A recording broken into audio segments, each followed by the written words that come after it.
Quebec's southern border region, from the city of Montreal to rolling hills and international waterways lining the 45th parallel. One of Quebec's most recognized cultural exports to the United States and beyond. We have now built over 3,900 instruments which are playing all over the world. Border amnesty at the towns of Stansted, Quebec and Derby Line, Vermont. It is the only U.S. library with no books and the only U.S. theater with no stage. And exploring the night sky, high above the world's first dark sky reserve. The experience of the night sky is the most grandiose experience we can live as human beings on Earth. Now, we trace the secrets of the world's longest undefended border. More than 6,000 kilometers of rugged American frontier. Canada, over the edge.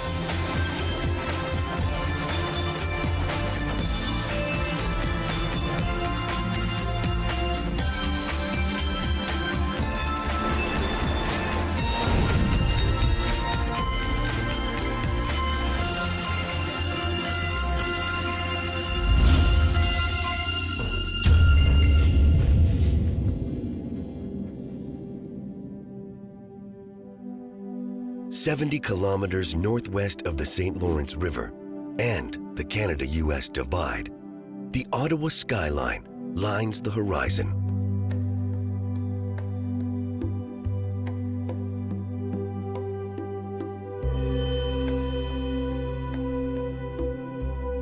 Ottawa is Canada's capital city, set at the confluence of the Rideau River and the Ottawa River, just opposite Gatineau, Quebec.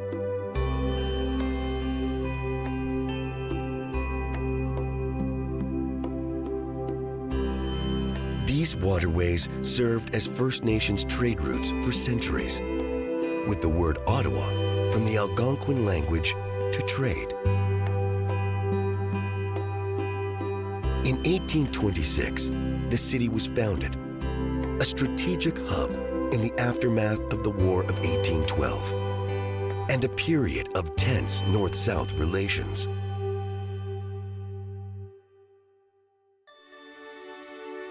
Ottawa became known as Bytown, after Colonel John By. By was charged with constructing a canal from Ottawa to Kingston that would allow trade to flow from Montreal, avoiding American interference along the St. Lawrence River.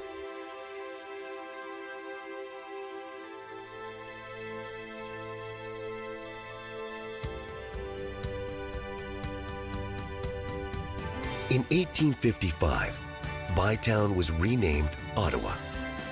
2 years later, Queen Victoria named it Canada's capital city.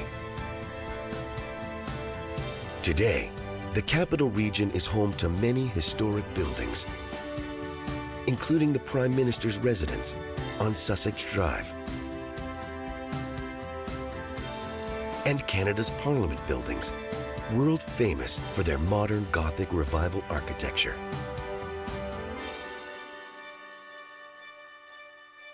Construction began in 1859, and by 1866, they were complete, just in time for Canada's Confederation in 1867.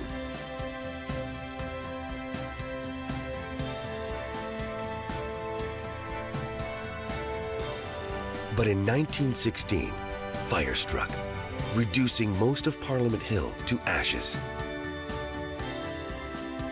Reconstruction took 11 years, finally completed with the unveiling of the Peace Tower in 1927.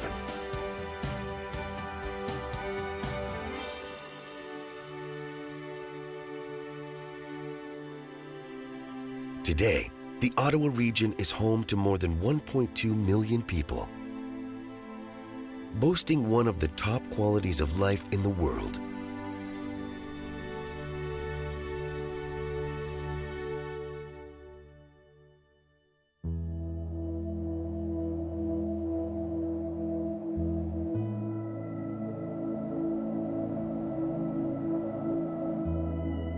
Just northeast of the city, Quebec's Gatineau Park is an example of the region's natural beauty. Located just 4 kilometers from downtown,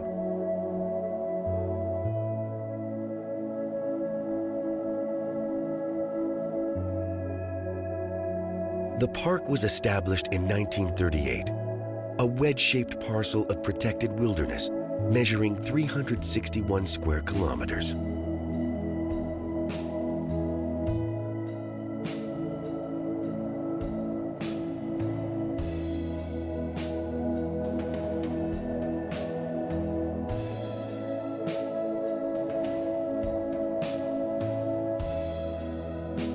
Gatineau Park features hiking, biking, and canoeing on the park's many lakes.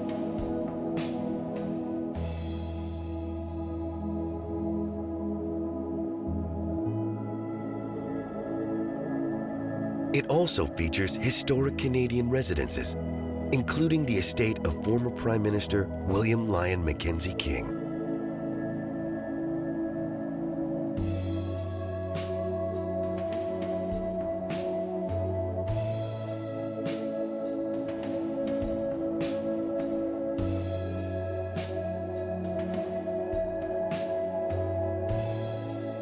And not far away, Wilson House is the Canadian government's conference centre and the setting for the failed attempt at constitutional reform, the Meech Lake Accord of 1987.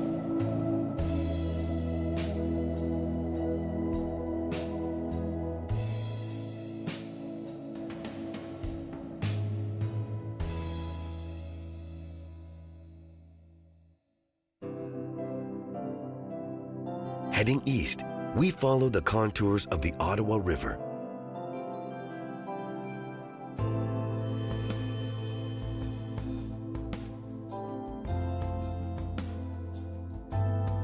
With Quebec on the left and Ontario on the right.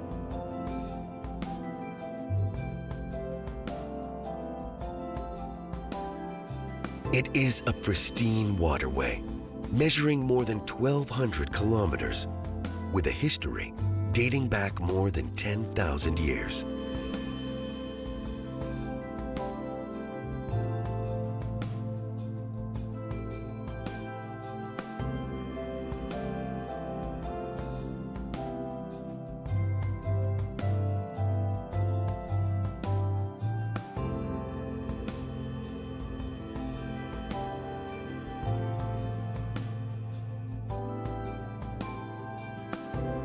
During the last ice age, this region sank under the weight of massive glaciers.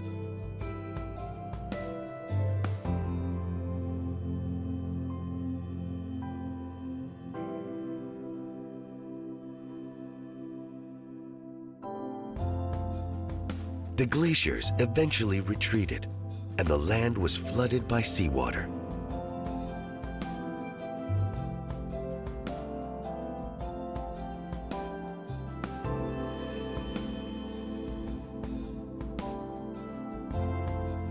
The St. Lawrence border region became known as the Champlain Sea.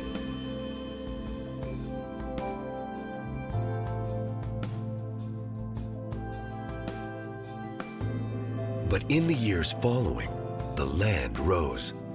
Salt water was replaced by fresh water, and the Ottawa River was born.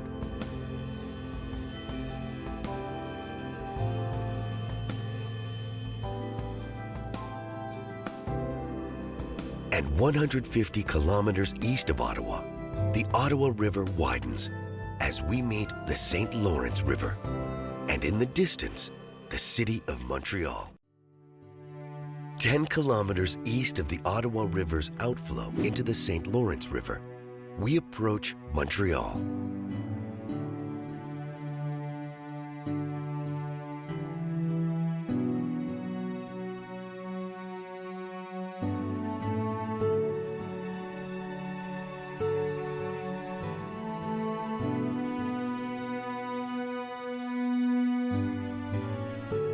Montreal is Canada's second largest city. Its metropolitan area home to 3.8 million people.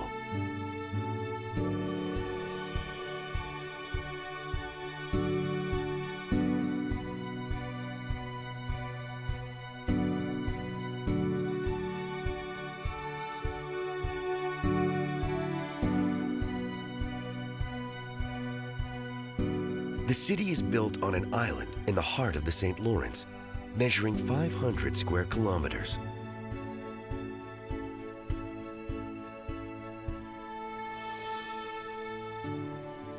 It is the most populous island in Canada and the 37th most populous in the world.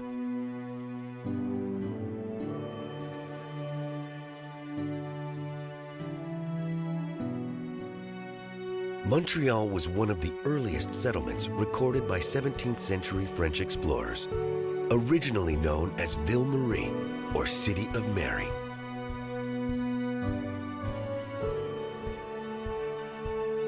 Its present name comes from Mount Royal, the 233-meter hill overlooking the city.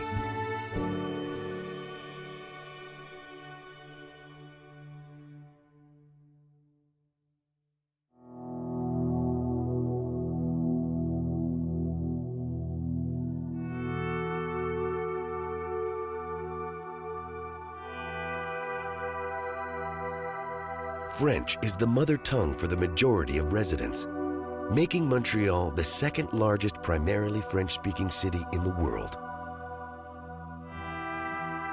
It is also considered one of North America's truly international cities, the site of the 1967 World Expo and the 1976 Summer Olympic Games.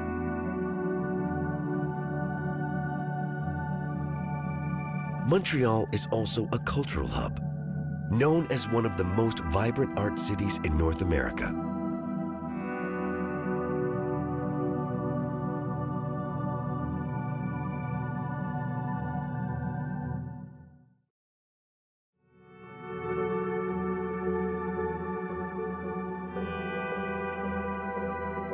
It is a legacy that can be seen in the cathedrals, theaters, and concert halls downtown and throughout the region.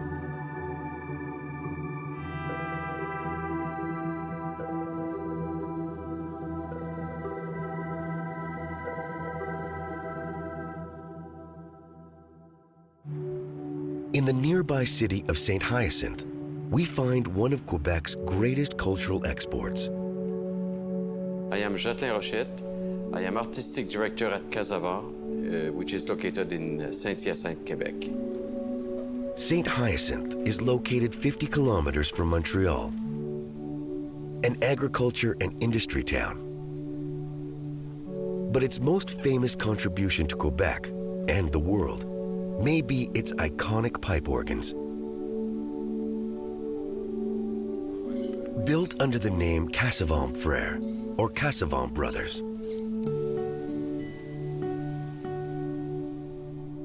Joseph Casavant, the father of the two brothers Samuel and Claver, began to build pipe organ back in 1840. When he retired, he passed his enterprise to his colleague brother, and then the two sons, Claver and Samuel, succeeded and began here, in this location, the Casavant Frères as we know now. Inside the Casavant warehouse, Jacqueline Rochette and his team carry on a legacy that has seen nearly 4,000 organs built all over the world. Working in a pipe organ building shop is something really unique in the world. Every instrument is different, it is unique, it is built to a specific need. Each project begins as a consultation, designing an instrument appropriate for the space it will reside in. Then, construction begins. Building a pipe organ is a long process. There is no part that will be the same from one instrument to another. So all the pipes are a different scale depending on the acoustic. Once we have made and defined all parameters, we will build the instrument piece by piece.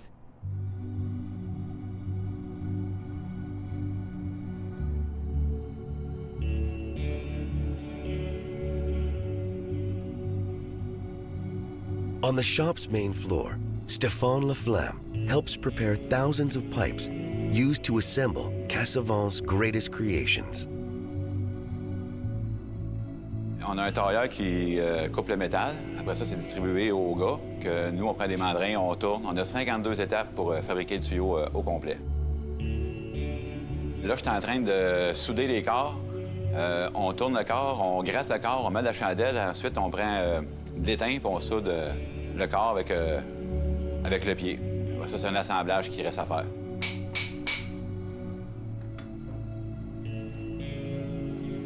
And while Laflamme assembles new pipes, one floor above, Richard Marchand is Cassavant's voicer, shaping the pipe's sound. We receive pipe from the plumbers or the pipe makers, and we take the pipes and we make them speak here at this voicing machine. We work on all kinds of pipes. Pipes can be as long as 32 foot tall or as short as 1 inch. And that goes with the pitch. The longer the pipes, the lower is the pitch. And the smaller the pipes, the higher is the pitch. Using knives, rods, and other instruments, Marchand fine-tunes the pipes to perfection. We have to cut in the pipes to give it the exact shape we want for make them speak well. We have a tuner that helps us to find the exact pitch we want with the pipes.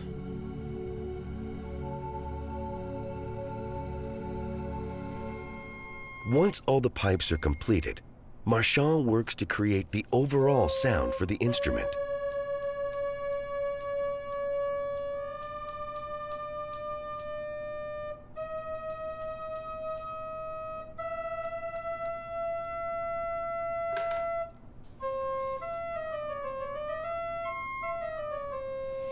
Finally, the organ will be dismantled piece by piece and shipped to its new home, to be enjoyed for decades or centuries to come.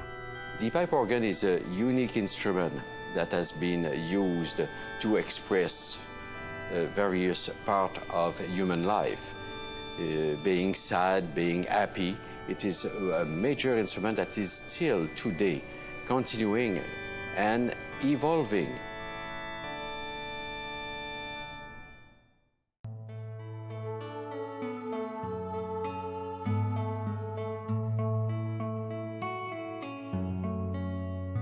Just 10 kilometers south of Montreal and the St. Lawrence River, busy cityscape is replaced by stunning landscape.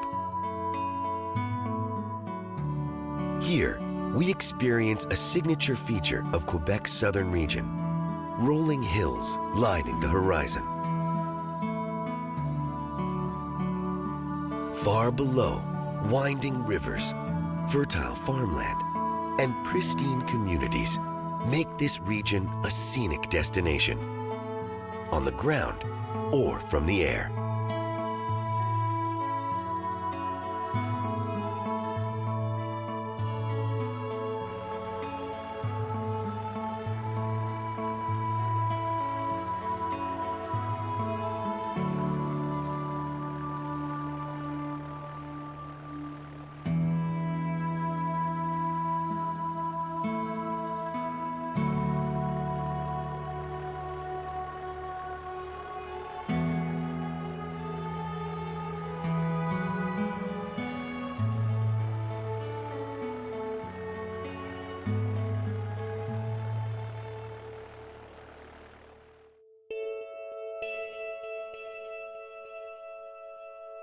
To the south, we reach the city of Chambly.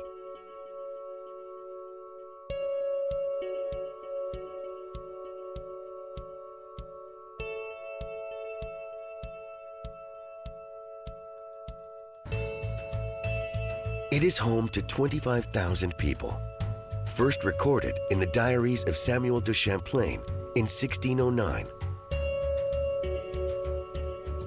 A French fort was built a century later, designed to protect Quebec, known as New France, from invading forces.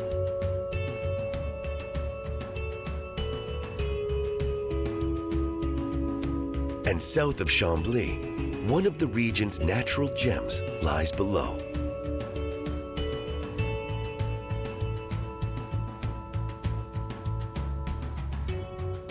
This is the Richelieu River.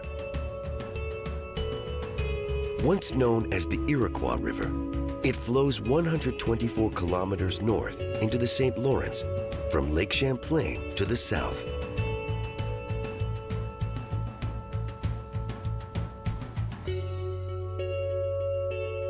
Now, 50 kilometers from Montreal, we reach the largest city lining these banks.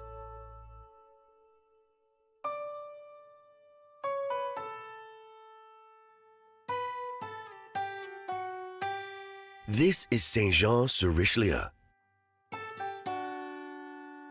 It is a commerce and transportation hub, home to more than 90,000 people. Its history goes back centuries.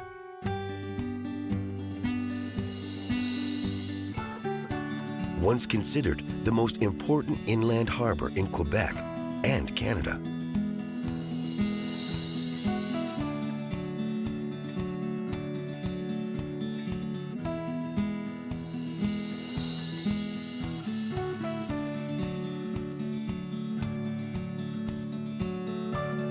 In 1836, the Champlain and St. Lawrence Railroad was completed, connecting Saint-Jean-sur-Richelieu to the St. Lawrence by rail.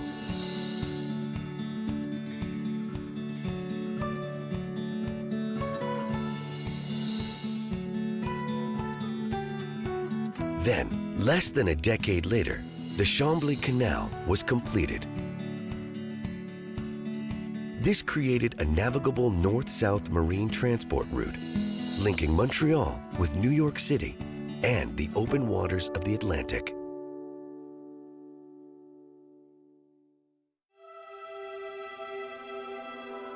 Further, we continue south, following the contours of the Richelieu River.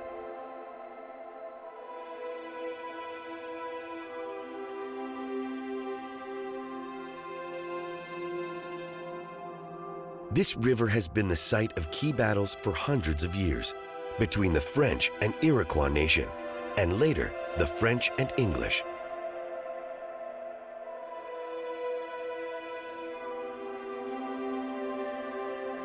And while the English established control in 1763, conflict would continue into the 1800s with the War of 1812.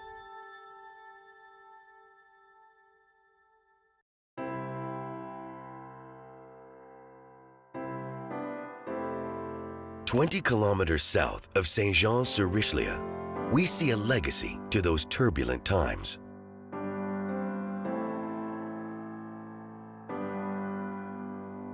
Fort Lennox was built by the French in 1759, then captured by the English a year later.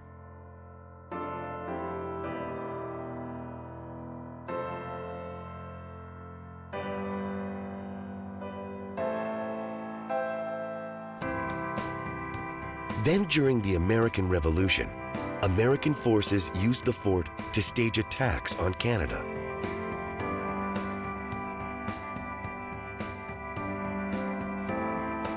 In the early 19th century, the British used it during the War of 1812.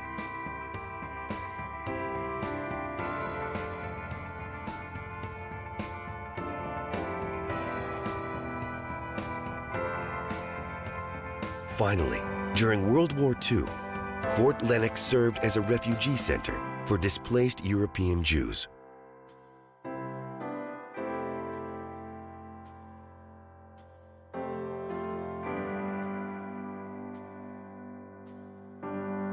Today, it is a National Historic Site of Canada.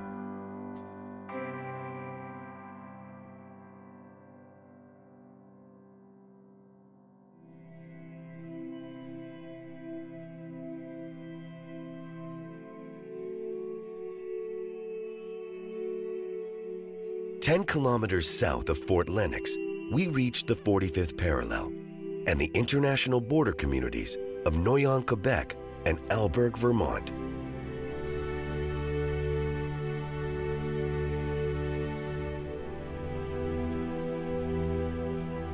It is a rare combined border facility, with Canadian and American customs officials sharing the same base of operations.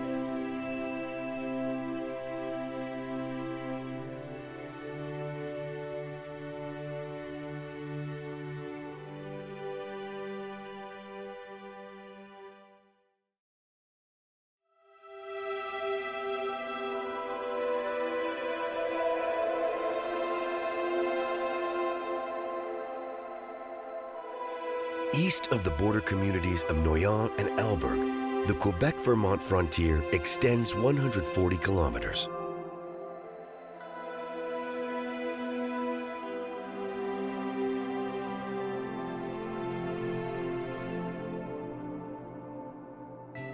It is an international boundary marked by agricultural lands, forests, and the waters of Lake Champlain. The lake measures more than 1,200 square kilometers, set almost entirely in America.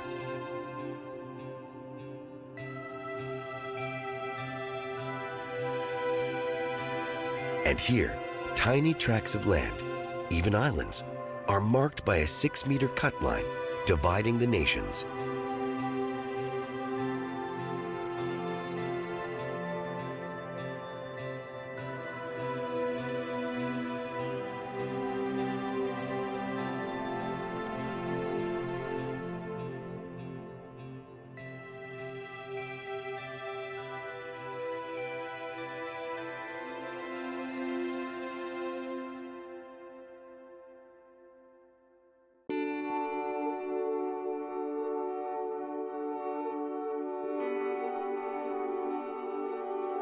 Beyond the lake, the cut line continues.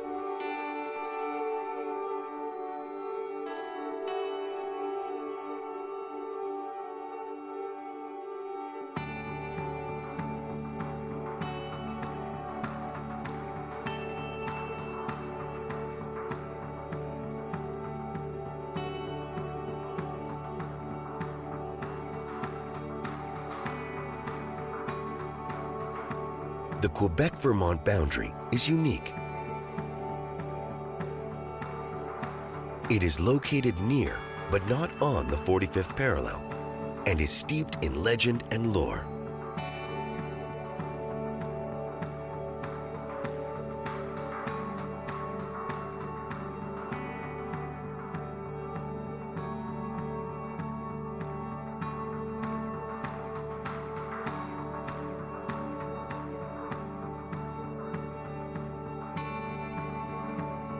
The first surveyors, John Collins and Thomas Valentine, were tasked with marking the parallel between 1771 and 1774.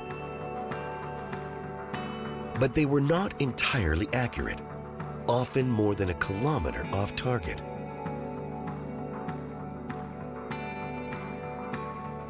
Some say it was primitive tools, others the harsh landscape.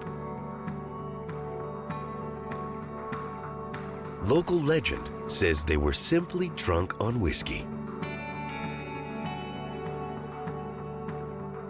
After years of confusion, the Webster-Ashburton Treaty of 1842 elected to keep the surveyor's zigzag line.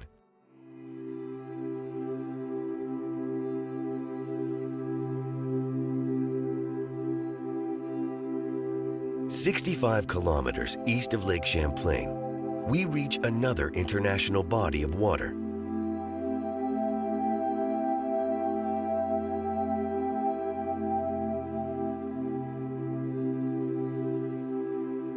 This is Lake Memphremagog.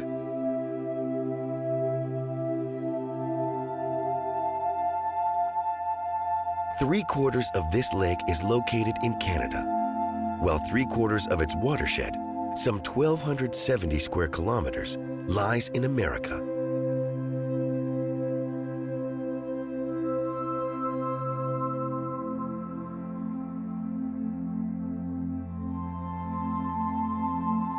The lake holds drinking water for 200,000 people and is also said to hold a Loch Ness-type monster named Memphremagog.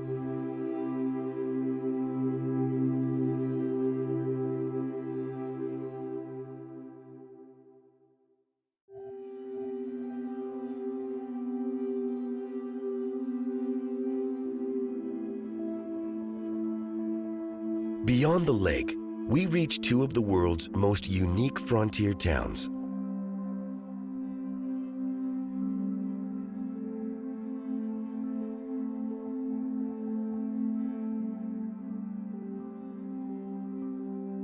Stansted, Quebec, and Derby Line, Vermont, have coexisted for centuries.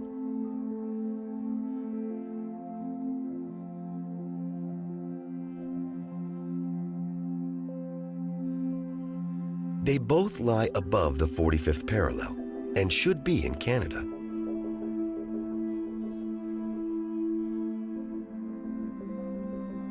But thanks to the surveying of Collins and Valentine, Stansted lies in Canada, while the village of Derby Line lies in America.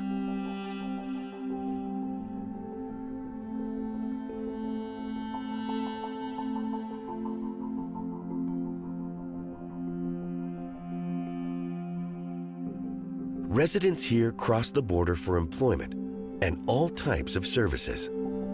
But there is one building directly on the line that citizens of both countries can enter freely.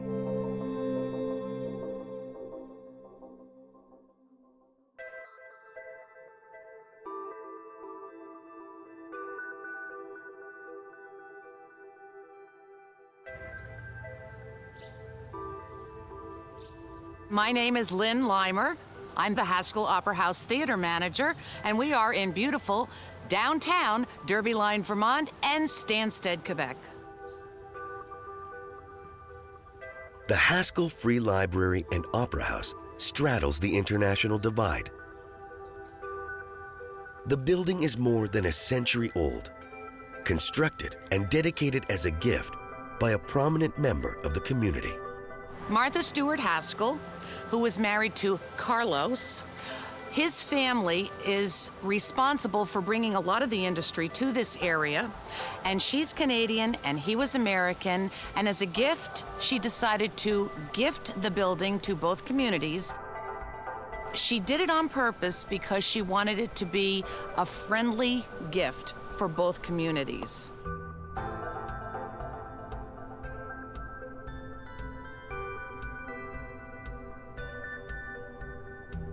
The interior of the building is all original, and the stained glass windows are all original. As an historic building, which we have been deemed, we keep that up so that everything stays exactly the way it was, including the colors inside.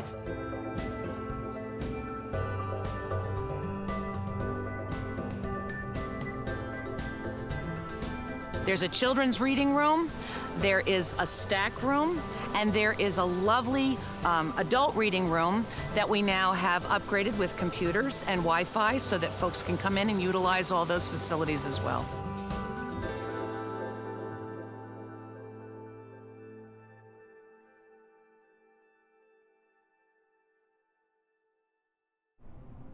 But for visitors, the library's most notable feature is the dividing line running directly through the building, putting one half in Canada and the other in America.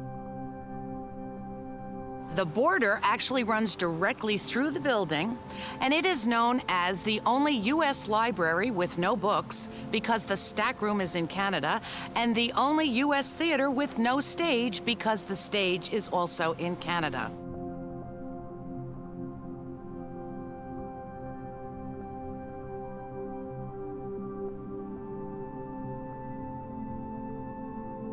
The theater is set on the building's 4th floor, the world's only truly international opera house. So the Opera House is still original. When you go upstairs, the architecture over the box office is all original. When you go into the auditorium, the 109-year-old wooden seats that are still there feel like 109-year-old wooden seats when you sit down on them for an hour. Now we have cushions that we also sell for 50 cents so that you are comfortable watching a show. The inside also has a proscenium roll curtain painted by Erwin Lamass that is original. It is acoustically perfect, so no kind of amplification or microphones are needed in the building.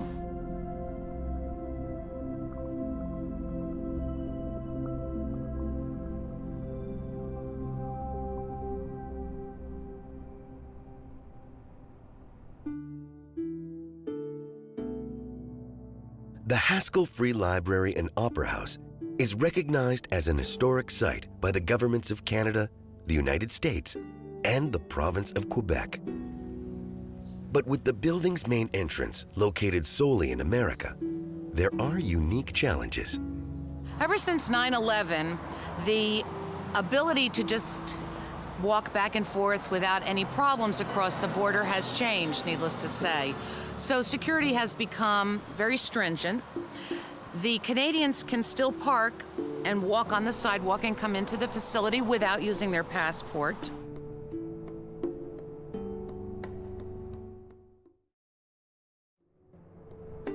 When we have a production going on inside, we are required to have at least 3 security people inside because we are an international building. The RCMP and the Border Patrol work in liaison with each other, and there's a very good relationship. But as I said before, we really have to be very strict about the comings and goings within this very unique facility.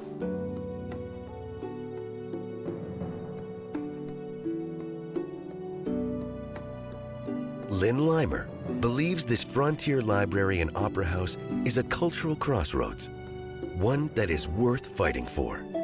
On the Canadian side, we have the Francophone community as well as the Anglophone community. And then on the Vermont side, obviously the English-speaking community.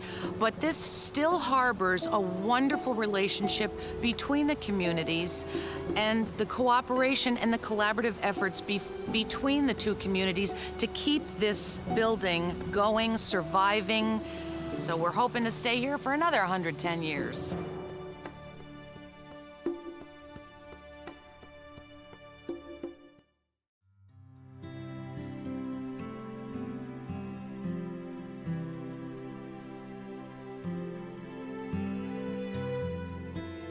"40 kilometers north of Stansted, Quebec, and Derby Line, Vermont, we reach the city of Sherbrooke.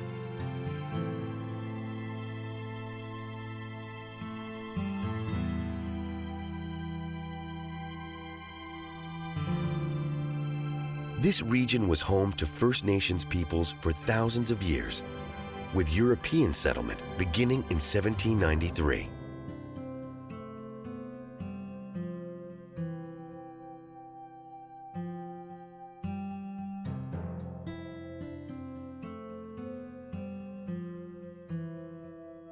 Loyalist Gilbert Hyatt was the first to arrive, and the settlement became known as Hyatt's Mill.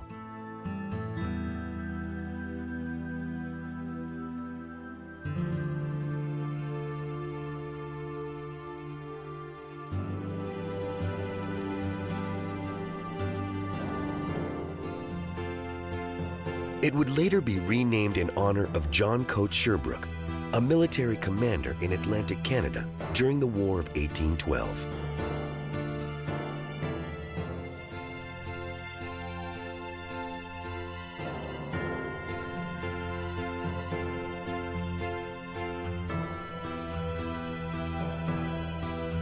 Today, Sherbrooke is home to more than 150,000 people, the 6th largest city in Quebec.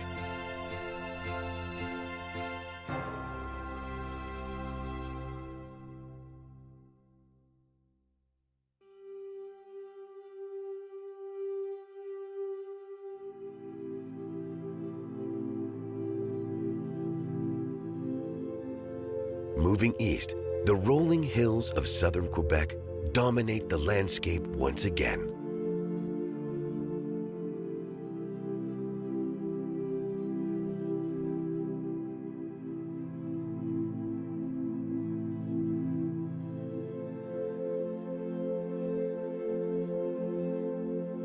This is Mont Mégantic, located at the heart of Mont Mégantic National Park. It is a unique protected area. On the ground, the flora and fauna is recognized by an ecological reserve.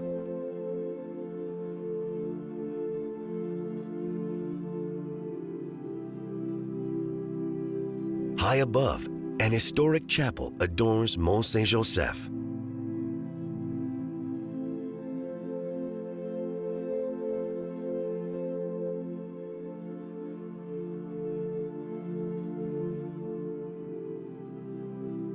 And in the distance, a unique scientific observatory sits atop Mont Mégantic.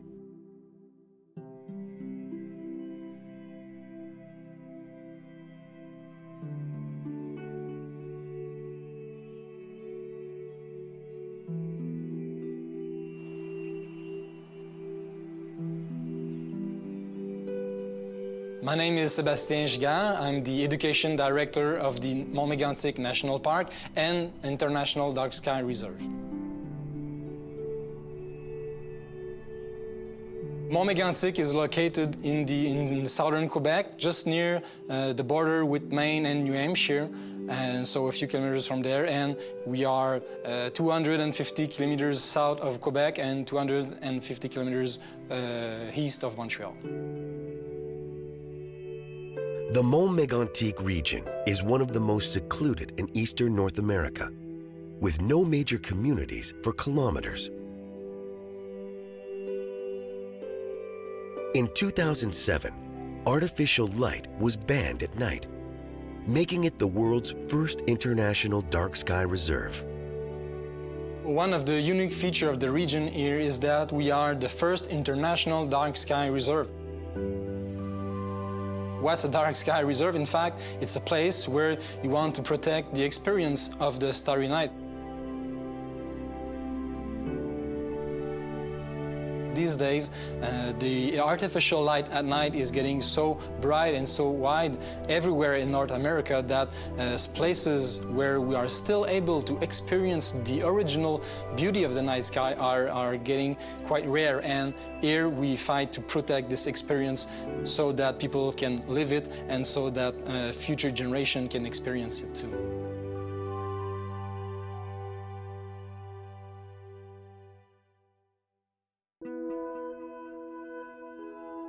The Astrolab at Mont Mégantic is an incredible facility.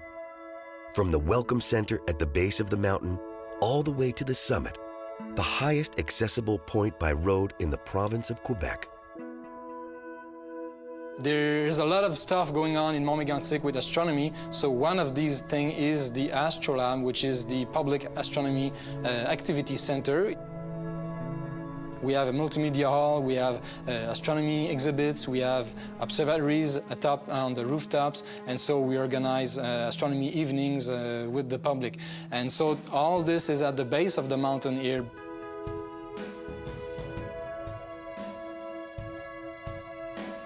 Up the mountain, we have two observatories there, and also we have what we like to call the most powerful telescope on Canadian ground, which is the Mont Mégantic Observatory, which is doing research on a more scientific perspective. The summit is more than a kilometer high, a remote setting for scientists studying the night sky. And there is a control room where astronomers are sitting during the night looking at the data that is coming from the telescope. There is also an illuminizing room which is dedicated to maintain the telescope mirror and so on.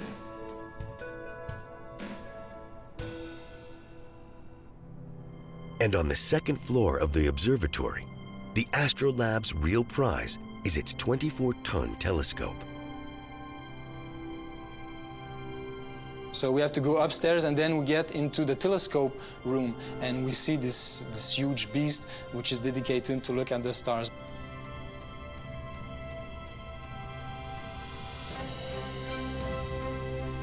Well, the main characteristic of a telescope is always the diameter of its main lens or mirror. So in the case of the Mont Mégantic telescope, we have a 1.6 meter wide telescope. For doing research in Canada on the Canadian ground, this is quite a good size, and this is also a good size to do some experiments, to test some new techniques, some new instruments, and this is one part of what is going on here in Mont Mégantic Observatory.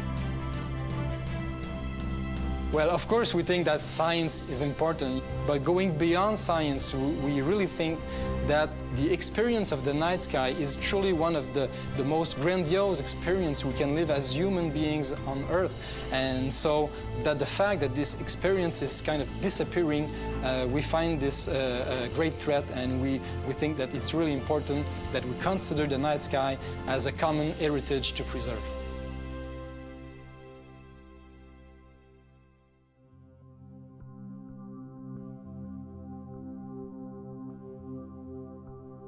"25 kilometers northeast, the town of Lac-Mégantic is the closest major community to the astrolabe.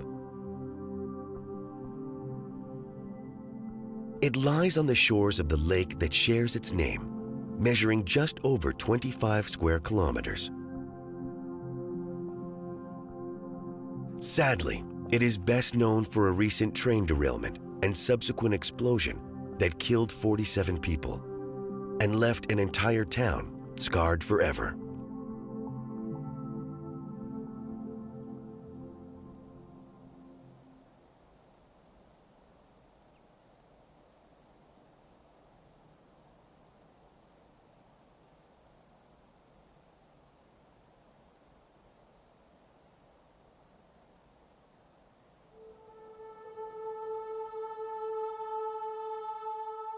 To the east, we reach Quebec's border with the American state of Maine.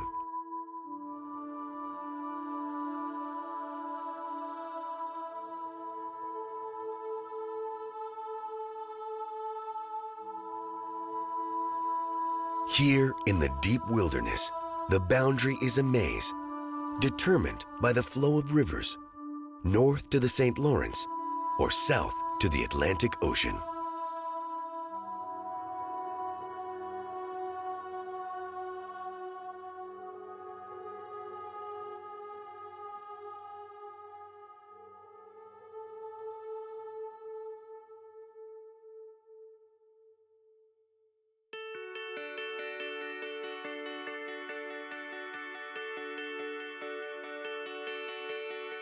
From the incredible skylines of Ottawa and Montreal,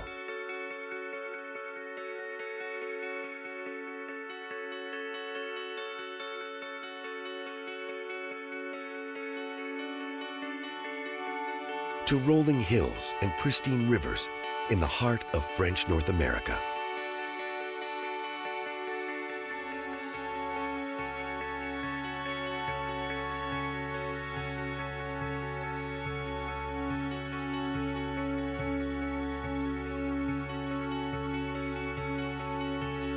To the protected parkland and soaring summits of Mont-Mégantic National Park.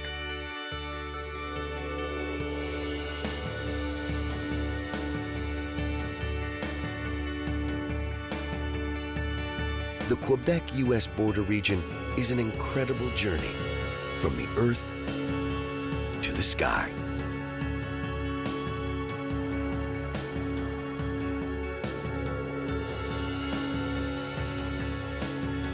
It is science and culture.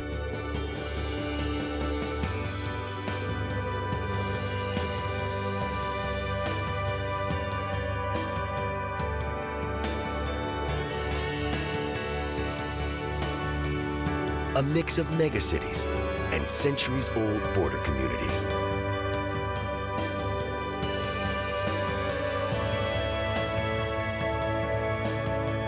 Preserving the past and finding new life. Here on the edge of Canada.